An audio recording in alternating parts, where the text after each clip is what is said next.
파수꾼은 도시나 성읍의 안전을 위하여 임명받은 사람입니다. 파수꾼은 임무를 수행하기 위해 높은 탑이나 성전 꼭대기에 올라가서 사방을 둘러보며 적의 침략이나 위험을 살폈습니다. 오늘날로 보면은 이 파수꾼은 마치 레이더와 같습니다. 레이더는 먼 거리에서도 적의 침략을 탐지하는 기능을 하지요. 그런데 만일 레이더가 적의 공격을 탐지하는 데 실패하면 그로 인해 엄청난 피해가 발생하게 됩니다. 레이더의 중요한 기능을 보여주는 한 예가 최근에 플로리다를 덮친 초강력 태풍 이안이라고 생각이 됩니다. 허리케인이 지나간 지역은 수많은 집들이 부서지고 물에 잠겼습니다. 다리는 끊어졌고요, 도로의 아스팔트는 뜯겨져 나가 사막처럼 되었습니다. 강풍에 가스가 폭발하여 불이 난 집도 있었고, 현재 집계된 보고에 따르면 52명이 숨지고 약 260만 가구의 전기가 끊어졌다고 합니다. 이처럼 강력한 허리케인으로 인해 불행한 일들이 발생했음에도 불구하고 더 많은 인명피해가 나지 않은 것은 허리케인의 발생과 접근을 미리 알고 대비하였기 때문입니다. 기상청이 레이더의 분석을 통해서 허리케인의 규모와 진행 방향을 미리 실시간으로 면밀히 살피며 시민들에게 닥쳐올 재앙을 미리 알렸기 때문에 그나마 피해를 줄일 수 있었던 것이죠. 에스겔은 하나님에 의해 유다와 예루살렘의 파수꾼으로 임명을 받았습니다. 유다와 예루살렘은 그 앞에 바벨론의 파괴적인 침략이 다가오고 있었지만 그것에 대한 준비는 전혀 이루어지지 않고 있었습니다. 오히려 그들은 아무 일이 없을 거라고 자부했어요. 하나님께서 결코 예루살렘을 이방인의 손에 넘기시지 않을 거라고 확신했습니다. 그들이 이런 잘못된 확신을 갖게 된 배경은 무엇일까요? 첫째는 잘못된 신학 때문이었습니다. 예루살렘 성전 안에는 언약궤가 있었어요. 언약궤는 하나님의 임재를 상징했습니다.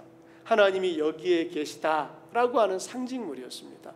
언약궤 안에는 무엇이 들어있었냐면은 세 가지 기물이 들어있었는데요. 십계명이 기록된 두 돌판과 만나를 담은 항아리와 아론의 싹이 난 지팡이가 들어있었습니다. 이 세 가지는 각각 하나님께서 이스라엘 민족들과 함께 하심을 보여주는 물건들이었습니다. 따라서 이스라엘 백성들은 생각하기를 우리에게 하나님의 언약궤가 있는데 감히 누가 우리를 쳐들어올 수 있겠느냐, 언약궤가 우리에게 있는 한 안전하다고 생각했던 것입니다. 두 번째는 거짓 선지자들의 잘못된 예언이 한몫을 했습니다. 거짓 선지자들은 하나님으로부터 어떤 말씀도 받지 않았으면서도 마치 하나님이 이 성을 지켜주실 것처럼 그런 말씀을 받았다라고 왕과 고관들과 백성들을 안심시켰습니다. 백성들은 안심해도 된다라고 하는 거짓 선지자의 예언을 위험이 찾아오고 있고 위기가 바로 코앞에 왔다라고 하는 참 예언보다 더 신뢰했습니다. 에스겔의 이 경고에는 귀를 기울이지 않았습니다. 그러나 하나님은 어떻게 하십니까? 그분의 뜻을 거스르면서도 언약궤만 붙잡고 있으면 안전하다고 생각하는 그 이스라엘의 잘못된 믿음을 뒤엎으셨습니다. 우리는 언약궤가 있으니까 괜찮아. 이것과 하나님의 뜻을 따라 살아가는 삶이 전혀 일치되지 않는 그 이스라엘 백성들을 보시면서 하나님은 그들의 헛된 잘못된 믿음을 뒤집어 엎으신 것이죠. 하나님은 이스라엘 민족의 악함을 심판하는 도구로 바벨론을 사용하셨습니다. 다가올 하나님의 심판을 예언하며 백성들에게 회개를 촉구했던 선지자는 에스겔 외에도 또 있었습니다. 예레미야입니다. 여러분, 예레미야의 별명이 눈물의 선지자입니다. 왜 예레미야의 별명이 눈물의 선지자였을까요? 예레미야는 다가올 그 이스라엘의 멸망을 예고하면서 눈물로 백성들이 돌이켜 회개하기를 요청했습니다. 그러나 그들은 왕도 귀족도 장로들도 제사장들도 모두 듣지 않았어요. 오히려 예레미야를 옥에 가두고 음식을 주지 않으며 고통을 겪어했습니다. 마침내 예레미야의 예언 그대로 유다는 멸망하여 이스라엘 백성들은 포로로 끌려가고 성전은 파괴되는 이런 것들을 보면서 예레미야는 한없이 울 수밖에 없었던 것입니다. 안타깝게도 예레미야와 에스겔이 숱한 예언과 경고를 했지만 백성들은 받아들이지 않았습니다. 왕과 백성들은 참 선지자보다 거짓 선지자의 말에 귀를 기울였고 따랐지요. 그 결과 유다는 완전히 멸망하고 백성들은 노예가 되어서 세계 곳곳으로 뿔뿔이 흩어지고 말았습니다.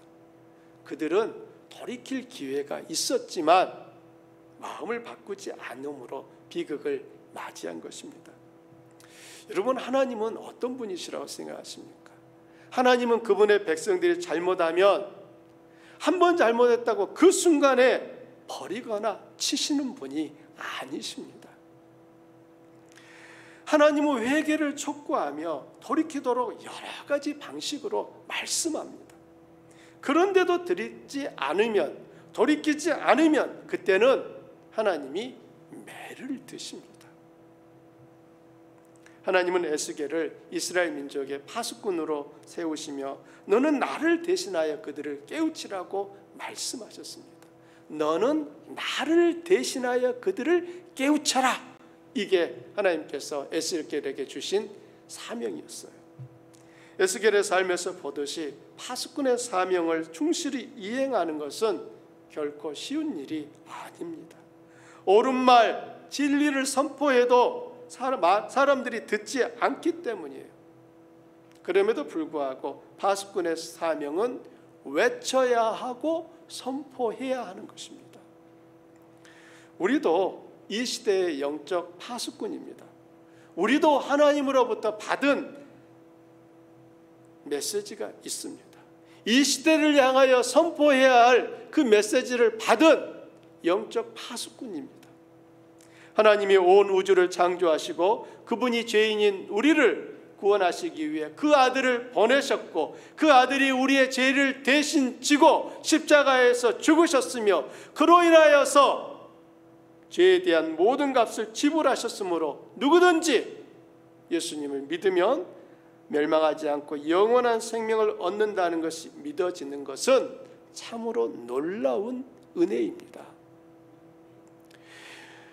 만일 이것이 여러분에게 믿어진다면 여러분도 하나님이 부르신 이 시대의 영적 파수꾼입니다.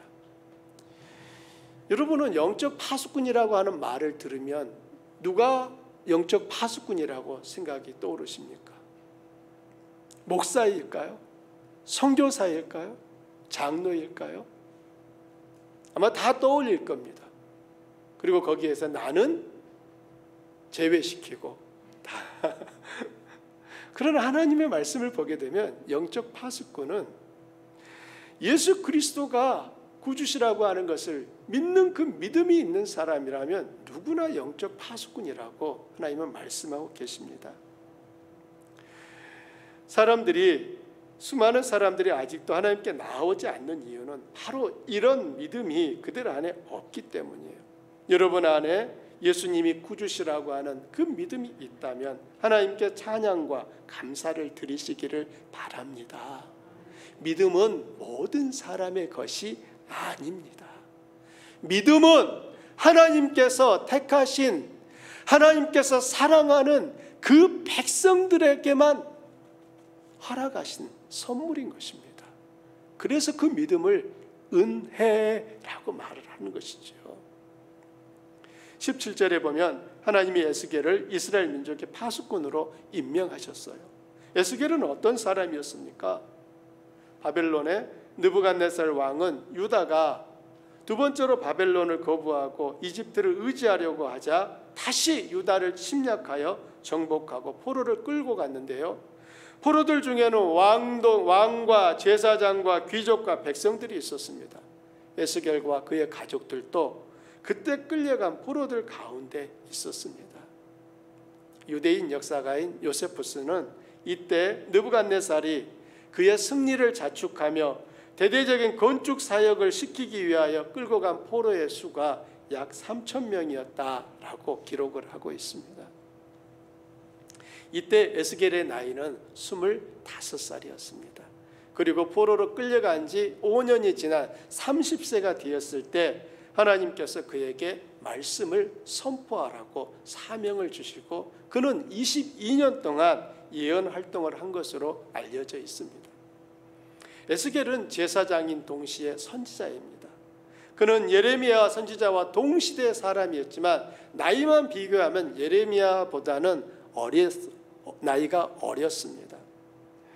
예레미야 선지자가 예루살렘에서 유다와 예루살렘의 패망에 대해서 예언했다면 에스겔은 바벨론의 포로로 끌려간 그 유대인 포로들에게 22년 동안 하나님의 말씀을 전했던 것입니다.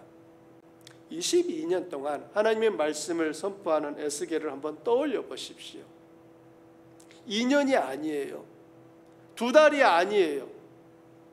자, 그게 마치 22년 동안 하나님의 말씀을 선포하는 에스겔입니다. 에스겔은 어떤 마음이었을까요? 제발 내 백성들이 하나님의 말씀을 듣고 돌이키기를 간절히 바라는 그 마음이 에스겔의 마음에 가득 담겨 있지 않았었을까요? 에스겔의 기대와 달리 말씀에 대하여서 완악하게 거부하며 반응하지 않는 그 백성들을 보면서 에스겔의 마음은 어떠했을까요? 내가 아무리 해도 안 돼. 더 이상 해봤자 시간 낭비야. 이런 마음의 자괴감 들지 않았을까요? 상황은 도무지 전하고 싶지 않았을 것 같아요. 그럼에도 불구하고 에스겔은 그 일을 22년 동안 묵묵히 수행합니다. 왜냐하면 그는 하나님의 영적 파수꾼이었기 때문이었어요. 이스라엘의 역사를 보면 하나님은 이스라엘 민족이 잘못하면 할수록 더 많은 선지자를 보냅니다. 북쪽의 이스라엘이 멸망하기 전에 그들이 경제적으로는 부강하고 군사적으로는 굉장히 막강한 나라가 되었어요. 그러나 하나님을 향한 그 믿음에서 점점 쇠퇴하고 미끄러져 갈 때 하나님께서 이스라엘 북쪽에 있는 이스라엘에게 보냈던 선지자가 엘리야와 엘리사 선지자입니다. 여러분, 엘리야와 엘리사는 선지자들 중에서도 탁월한 능력을 행했던 선지자들로 알려져 있습니다. 한번 이걸 생각해 보세요. 왜 하나님은 그렇게 패역한 모습을 보이는 북이스라엘을 그냥 버리지 아니하시고 가장 능력 있는 선지자들을 보내고 또 보내셨을까요? 북쪽 이스라엘이 돌이키고 멸망하지 않기를 바라는 간절한 하나님의 마음이 아니었을까요? 하나님은 자기 백성이 망하는 길로 가는 것을 기뻐하지 않으십니다. 하나님이 매를 들어서 때리시는 것은 그대로 내버려 두면 멸망할 것이기 때문에 하나님은 매를 때려서라도 그들이 깨닫고 돌이키게 하기 위함입니다. 그렇게 보면 그 매조차도 하나님의 사랑의 또 다른 모습이라고 하는, 표현이라고 하는 것을 우리는 기억해야 될 것입니다. 매를 드시는 하나님을 보면서 섭섭해할 것이 아니라 그 하나님의 불타는 마음, 하나님의 그 상한 마음을 헤아릴 수 있는 우리의 믿음이 되었으면 좋겠습니다. 남쪽의 유다 역시 바람 앞에 놓인 등불처럼 위태위태할 때 하나님은 예레미야를 보냈고 에스겔을 보낸 거예요. 그들이 멸망하지 않기를 바라는 하나님의 간절한 바람이었던 겁니다. 유다가 패망하기 전 에스겔은 왜 여호와 하나님께서 이스라엘을 떠나셨는지, 유다와 예루살렘이 왜 멸망할 수밖에 없었는지 그 일을 전합니다. 그리고 유다가 망한 후에는 여호와께서 다시 돌아오시며 이스라엘은 회복될 것이라는 소망의 메시지를 전했어요. 에스겔이 전한 메시지는 요약해 보면 패망에 대한 예언과 회복에 대한 예언, 이 두 가지가 에스겔이 전했던 메시지의 전체 내용인 것입니다. 에스겔이 그 시대에 하나님이 세우신 이스라엘 민족의 파수꾼이었다면 우리는 이 시대의 파수꾼들입니다. 우리가 살고 있는 이 시대도 마냥 태평스러워 보이지는 않습니다. 나라들 간의 분쟁과 경쟁은 날로 깊어갑니다. 지금 우리가 예배드리고 있는 이 시간도 이미 뉴스를 통하여 보신 것처럼 러시아와 우크라이나의 전쟁은 아직도 그칠 줄 모르고 계속되고 있습니다.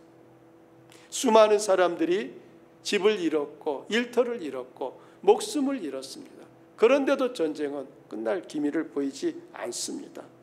환경 파괴로 인하여 지구온난화와 기후변화는 점점 심각해지고 있습니다. 사람들은 한편에서는 넘쳐나는 풍요 속에서 살아가고 있지만 지구 반대편에서는 굶어 죽어가는 안타까운 소식이 매일 들려옵니다.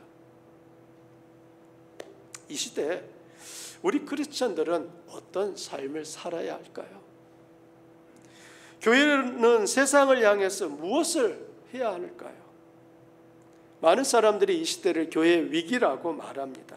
그렇게 말하는 이유 중에 하나는 젊은이들이 교회를 떠나고 대학에서는 반신앙적인 교육과 행위들이 점점 증가하고 과거 우리 선조들처럼 신앙에 대한 뜨거움과 헌신이 줄어들고 있는 현실들을 보면서 교회는 위기다라고 말을 합니다. 그러면 교회는 왜 이런 위기를 맞이하게 되었을까요? 단순히 시대가 과거와 달라졌기 때문일까요? 혹시나 교회가 해야 할 무언가를 하지 않았거나 우리들이 무언가 잘못하고 있는 것들 때문은 아닌가 생각해 보아야 합니다. 오늘날 교회의 위기는 그리스도인들의 생각과 삶이 성경적 가르침에서 멀어진 것과 깊은 관련이 있습니다. 항상 교회의 위기는 성경을 떠나는 데서 시작되었어요. 교회의 역사의 암흑기라고 하는 중세시대의 특징 중 하나는 하나님의 말씀에 대한 무지였습니다. 말씀을 전하는 주교나 신부들 중에도 성경을 읽지 못하는 사람들이 상당수 있었습니다. 로마 교회는 미사를 드릴 때 라틴어로 쓰여진 성경을 사용했습니다. 하지만 라틴어를 이해하는 신자들은 거의 없었습니다. 자기 나라 말도 제대로 읽지 못했는데 라틴어를 듣고 이해하는 것은 불가능했습니다. 그런데도 로마 교황청은 영어로 성경을 번역하는 것을 허락하지 않았어요. 자기 나라 말로 성경이 번역되기까지 수많은 사람들이 목숨을 잃었습니다. 자기 나라 말로 성경이 번역되자 그때까지 신자들은 영적 어둠 속에 헤매야 됐던 것입니다.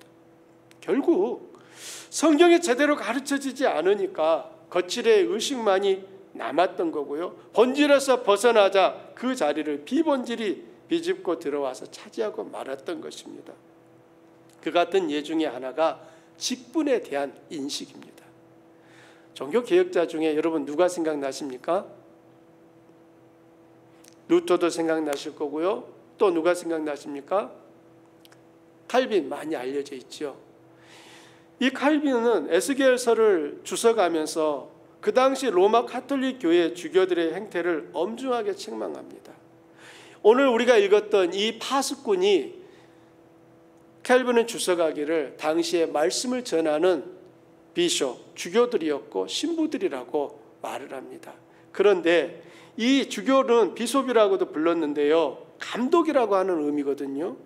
언어적으로 보면 비숍이라는 단어와 파수꾼은 같은 의미를 가지고 있습니다. 그렇다면 이 비숍은 어떤 삶을, 누구와 닮은 삶을 살아야 되겠습니까? 파수꾼의 삶을 살아야 되는데 칼빈의 지적에 따르면 비숍들이 자신들의 의무와 책임보다는 비숍이라는 직분을 자랑하는 데 마음을 빼앗기고 양떼들의 안전을 돌보는 데는 게을리한다고 비판을 하고 있습니다. 칼빈의 책망은 오늘날 교회에도 동일하게 적용된다고 생각합니다. 오늘날 교회 위기 역시 직분자들이 그 직분이 요구하는 의무와 책임을 자각하기보다는 직분을 자기를 자랑하는 수단과 기회로 생각하는 데 있습니다. 목사, 장로, 권사, 집사라는 직분은 더 많은 책임과 섬김을 맡았음을 의미합니다. 그런데 직분을 계급으로 오해하면 반드시 교회 안에는 성도들을 서열화하는 문제를 낳게 됩니다. 장로가 집사보다 더 높다라고 하는 의식은 은연중에 집사는 장로의 말을 들어야 하는 존재가 되는 것입니다. 장로는 집사와 다른 대접을 받아야 한다고 생각합니다. 그리고 만일 더 나은 대접을 받지 못한다고 느낄 때는 분노하고 섭섭해합니다. 이 좌석을 배정할 때도 장로는 집사와 다른 자리에 앉아야 한다고 생각합니다. 과거 제가 섬겼던 교회 중에 한 곳은 시무 장로님들이 40명이 넘는 곳이었습니다. 오랜 전통과 자부심이 강한 교회였어요. 좋은 교회였지만 제가 한 가지 동의하기 어려웠던 것은 예배당 안에 장로석이 따로 지정되어 있었습니다. 그 자리는 장로 외에는 앉을 수가 없는 곳이었어요. 만일 장로가 아닌 다른 성도가 모르고 그 자리에 앉아 있게 되면 눈치를 주면서 다른 곳으로 옮겨가게 했습니다. 심지어 맨 뒤에 앉아 계시던 여전도사님이 그 앞에 앉아있는 장로석에 앉아있는 성도님에게 오셔가지고 귓속말로 뭐라고 하면은 그 성도님이 잠시 후에 두리번거리더니 자리에서 일어나가지고 다른 자리로 옮겨가는 모습을 보곤 했습니다. 아마도 저의 생각에 처음 장로석을 지정할 때만 해도 그 자리를 성역화하려고 하는 의도는 없었을 거예요.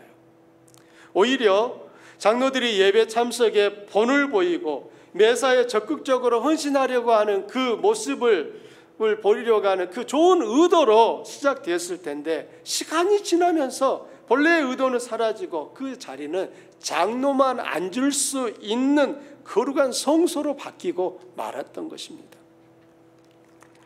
직분에 대한 바른 인식을 갖는 것은 매우 중요합니다. 하나님이 우리에게 직분을 맡기시면 무한한 영광이지만 동시에 무한한 의무와 책임도 있음을 기억해야 합니다. 직분에 대한 여러분의 생각은 무엇입니까? 직분은 교회에 오래 다니면 아무에게나 주어도 될까요? 누가 직분을 받아야 합니까? 직분은 섬김과 책임을 요구하기에 그 직분에 걸맞는 신앙과 인격을 갖춘 분에게 주어야 합니다. 주안교회를 시작하며 저 스스로 다짐하는 것이 있습니다. 주안교회에서는 집사님, 권사님, 장로님은 액세서리가 아니라는 거예요. 그냥 옷에 조금 더 모양을 내기 위하여 달아놓은, 있어도 그만, 있으면 더 좋고 없어도 그냥 관계없는 그런 게 아니라는 것입니다. 누가 보아도 그렇다고 고개를 끄덕할 만한 분을 세워야 하는 것이죠. 주안교회를 대표하는 분이기에 교회 안에서나 교회 밖에서 존경과 신뢰를 받아야 하는 것입니다. 직분을 받은 본인 스스로도 그 직분에 감사해야 되는 거고요. 충성해야 하고요. 다른 이들에게는 본이 되어 주셔야 합니다. 만일 직분을 감당하기에 부끄러움을 느낀다면 자발적으로 직분을 내려놓고 근신하는 것이 정직한 것이고 그것이 공동체를, 교회를 거룩하게 하는 것입니다. 결코 직분은 나의 어떤 명예이지 않습니다. 직분은 말 그대로 하나님께서 나에게 부여하신 책임이고 섬김을 요구받는 자리인 것입니다. 우리 성도님들은 직분 자체의 목표를 두는 것이 아니라 직분에 걸맞는 인격과 신앙을 갖추는 데 목표를 두시기를 부탁드립니다. 그래야 해서 집사님, 권사님 하게 되면은 누구나 정말 마음을 다해서 존경하고 사랑하고 그분의 그러한 말씀에 권위를 부여할 수 있는 그런 공동체가 되도록 우리가 함께 이루어 가시기를 소망합니다. 18절부터 21절을 보면 파수꾼은 하나님의 파수꾼으로서의 책임과 의무를 이렇게 말하고 있어요. 파수꾼은 악인에게 그들의 죄와 다가올 심판을 경고해야 합니다. 여러분 18절과 19절 말씀을 함께 읽어볼까요? 가령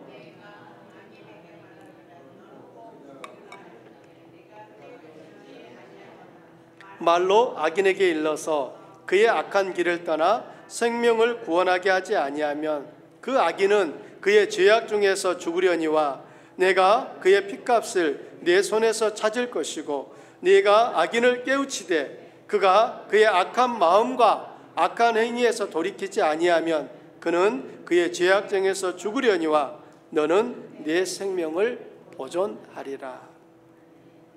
만일 파수꾼이 그의 과제를 이행하지 않으면 어떻게 된다고요? 악인은 그가 지은 그 죄로 인하여 죽게 되고 심판을 받게 될 것이지만 파수꾼도 그의 의무를 이행하지 않은 것에 대한 책임을 지게 된다는 겁니다. 그러나 파수꾼이 그에 주어진 그 사명을 충실히 이행했음에도 불구하고 악인이 듣지 않고 돌이키지 않으므로 그 악인이 죽게 되고 심판을 받아요. 그렇지만 파수꾼에게는 그 책임을 묻지 않는다는 것입니다.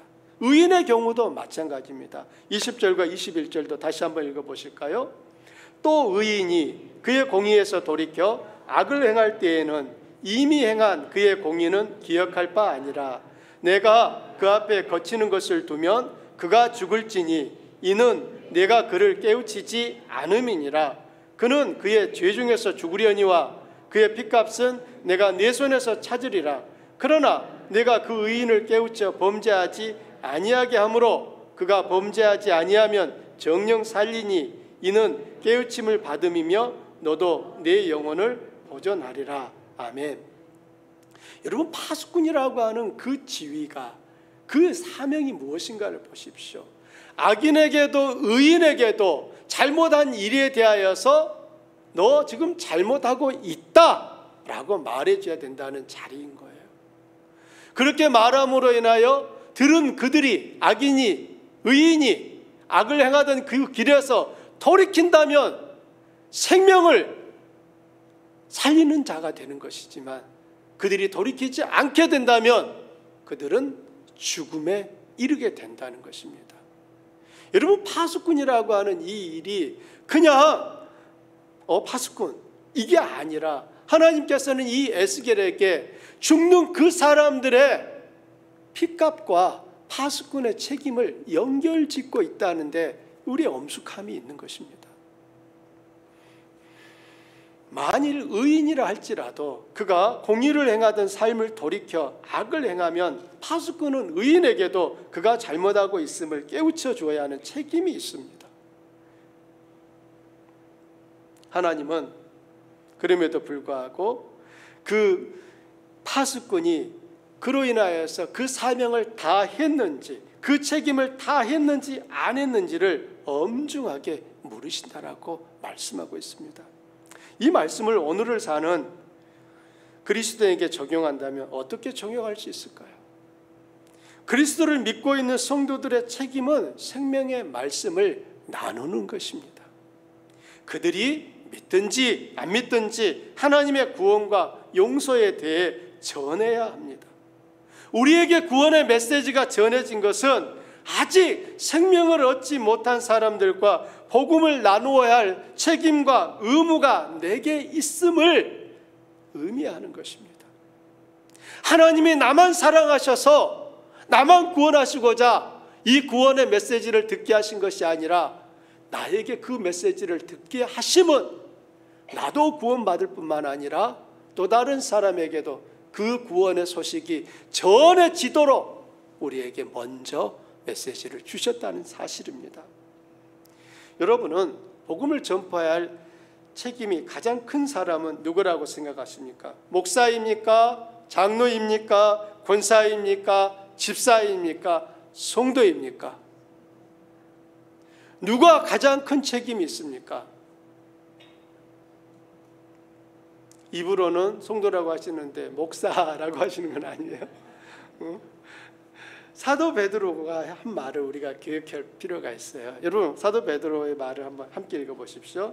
너희는 택하신 족속이요 왕같은 제사장들이요 거룩한 나라요 그의 소유가 된 백성이니 이는 너희를 어두운 데서 불러내어 그의 기이한 빛에 들어가게 하신 이의 아름다운 덕을 선포하게 하려 하심이라. 여기서 베드로는 너희라고 하는 말을 쓰고 있어요. 개인이 아니에요. 여기서 너희는 복수로 쓰고 있습니다. 여러분이라는 말인 거예요. 그럼 여기서 이 너희는 어떤 존재인지를 설명하죠. 너희는 택하신 족속이요 너희는 왕같은 제사장들이며 너희는 거룩한 나라요 너희는 그분의 소유가 된 백성이다라고 합니다. 그러면 여기서 너희는 누구일까요? 목사만 말하는 걸까요? 장로입니까? 아니면 권사, 집사입니까? 너희는 누굽니까? 예수님이 오심으로 많은 것이 변했습니다. 예수님이 오시기 전에는 하나님 앞에 나아가려면 반드시 누가 필요했어요? 제사장이 있었어야 합니다. 제사장이 없이는 하나님 앞에 나아갈 수가 없었습니다. 그런데 이제는 예수님이 오심으로 인하여 더 이상 제사장이 필요하지 않습니다. 바로 우리들이 제사장이기 때문입니다. 전에는 하나님의 백성이 아니었어요. 그러나 지금은 하나님의 백성이고요. 전에는 자비를 입지 못한 사람들이었어요. 그러나 지금은 자비를 입은 사람이 되었습니다. 그러므로 복음을 전파해야 할 책임은 목사나 장로, 권사, 집사에게만 있는 것이 아니라 구원받은 모든 신자에게 있습니다. 복음을 선포해야 할 가장 큰 책임은 다른 누군가가 아니라 바로 성도인 나 자신, 우리 자신에게 있는 것이에요. 누군가에게 복음을 전하기 위해서는 용기를 내야 합니다. 세상 사람들을 그리스도께로 인도하는 일을 제쳐두고 교회 안에 봉사활동과 또 봉사와 교회 안에서 여러 활동에만 열중하는 것은 우리 스스로의 영적 성장을 방해합니다. 파수꾼은 선포하는 사람이에요. 파수꾼은 외치는 사람입니다. 복음을 전하지 않고 선한 삶을 사는 것으로만 본을 보이면 언젠가 그 사람이 변화될 거라고 생각하는 것은 파수꾼의 사명을 바르게 수행하는 것이 아닙니다. 하나님은 에스겔에게 너는 나를 대신하여 그들에게 선포하고 깨우치라고 하셨습니다. 저는 지금도 제 인생 가운데 가장 고마운 사람이 누군가를 생각해 보면 먼저 떠오르는 사람 당연히 부모님입니다. 그런데 부모님 빼놓고 정말 고마운 사람 누군가를 생각해 보면 저에게 예수님을 전해줬던 바로 친구입니다. 예수님을 믿기 전에는 예수님을 전해주는 일이 왜 그토록 고마운 일인지 알지 못했습니다. 그런데 예수님을 믿고 보니까 이 세상에 살아가면서 내가 다른 누군가에게 해줄 수 있는 가장 큰 선물, 가장 큰 기여가 뭔가를 생각해 보니까 예수님을 그에게 소개하고 전해주고 그가 예수님을 믿을 수 있도록 도와주는 거라고 하는 것을 알게 되었습니다. 왜냐하면 예수님을 믿는 것은 영원을 사는 것이기 때문입니다. 이 땅의 삶은 길면은 100년입니다. 제가 우리 성도님들 중에서 우리 은성이 형제님 또 효진 자매님 다음으로 어리지 않습니까? 또 제가 벌써 50이 넘었으니까 100년을 산다고 하더라도 저는 이제 앞으로 살 날이 50년밖에 안 남은 거예요. 우리 성도님들은요. 저보다 다 위에 계시니까 50년보다 적게 남으셨겠죠. 그 후에는요. 무슨 일이 있습니까? 성경은 우리에게 단호히 말하지 않습니까? 사람이 한번 죽는 것은 정해진 일이요, 그 후에는 반드시 심판이 있으리라. 그 심판은 영원히 시작되는 시간입니다.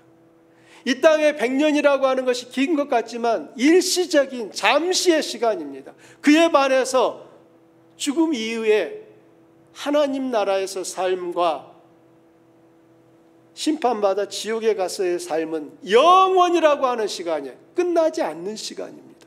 그 시간을 생각해 본다면 내가 하나님 나라에서의 영원한 시간을 살 수 있도록 나에게 그 길을 비춰준, 안내해준 그 친구가 제게는 가장 고마운 존재로 남아있는 것입니다.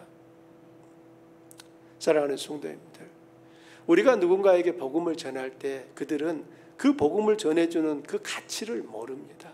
그래서 때로는 욕하기도 하고 인상 찌푸리기도 하고 참 기분 나쁜 소리 하기도 합니다.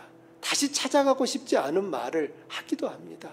그러나 그가 주님께로 돌이키고 나면 그가 했던 그 일이 얼마나 어리석은 일인지 돌이켜 회개할 뿐만 아니라 자기에게 복음을 전해줬던 그 일이 사실은 자기를 가장 사랑한 사람이었고 고마워해야 할 대상이라고 하는 사실을 비로소 알게 되는 것입니다.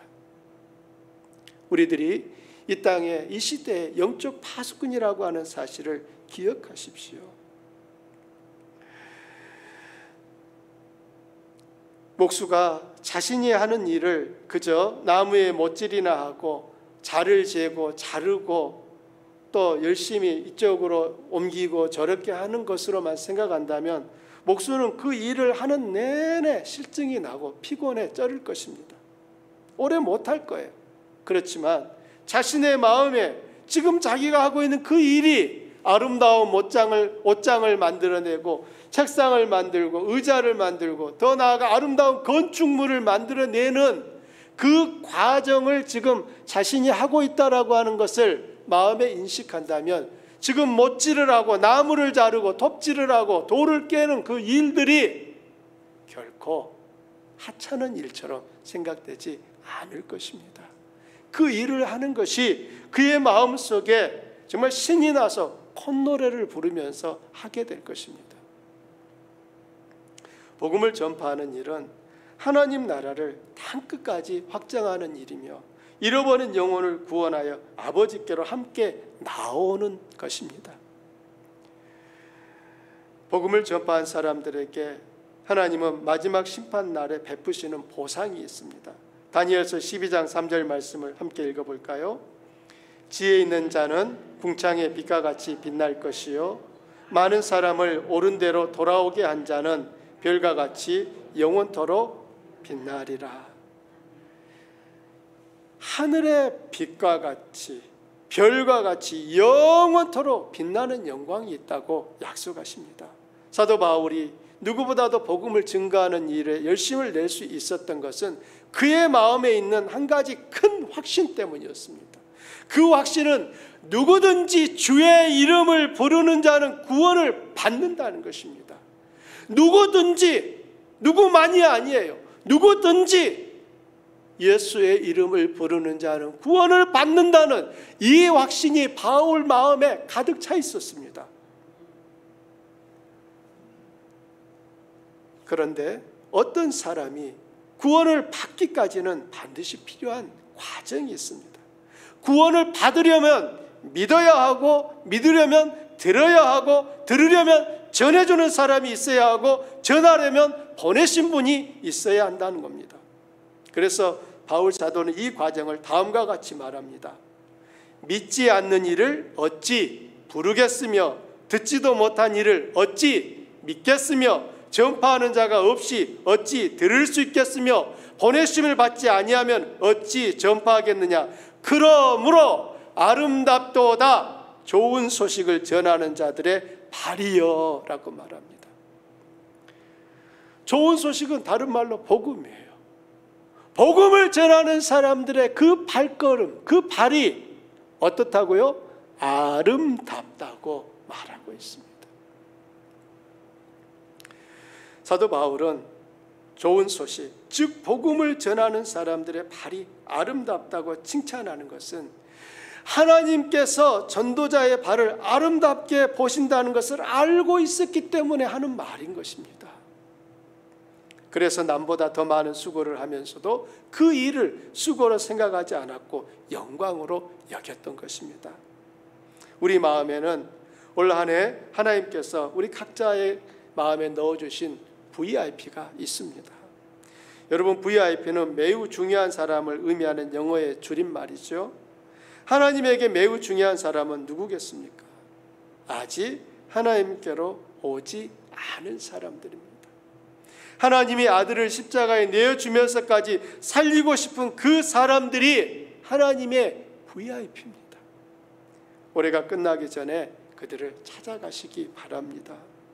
할 수 있으면 추수감사절에 곡식과 과일의 열매만이 아니라 영혼의 열매도 함께 드리시기 바랍니다. 농부는 눈물로 씨를 뿌리고 여름 내 무더위 속에서 물을 주고 가꾸어 가을의 농작물을 추수합니다. 추수할 때는 이마에 구슬땀이 흐르지만 입가에는 한박 웃음이 피어 있습니다. 농부이신 우리 하나님의 마음도 똑같습니다. VIP들이 한 명 한 명 하나님께서 나아오는 것을 보며 하나님은 덩실덩실 춤을 추십니다. 하나님이 우리들의 수고와 섬김과 헌신을 통해 기쁨의 춤을 추셨으면 좋겠습니다. 우리 말씀을 생각하며 같이 기도하기 원합니다.